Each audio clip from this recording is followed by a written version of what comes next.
Hi everyone, in front of me I've got SONY Xperia 5.4 and let me share with you how to reset network preferences on this device.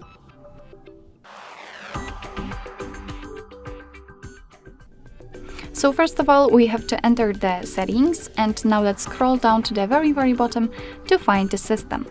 As you can see at the very bottom, we've got the reset options, so let's tap, and we've got the reset network settings at the very top, so this is the option we're looking for. Let's tap on it, and here your device will inform you that it will reset all network settings, so not only the Wi-Fi but also the mobile data and Bluetooth.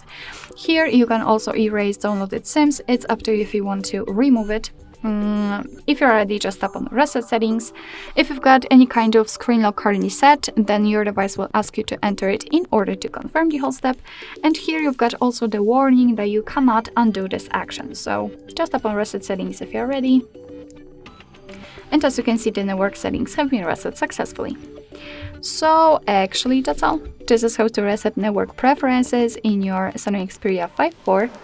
Thank you so much for watching. I hope that this video was helpful, and if it was, please hit the subscribe button and leave the thumbs up.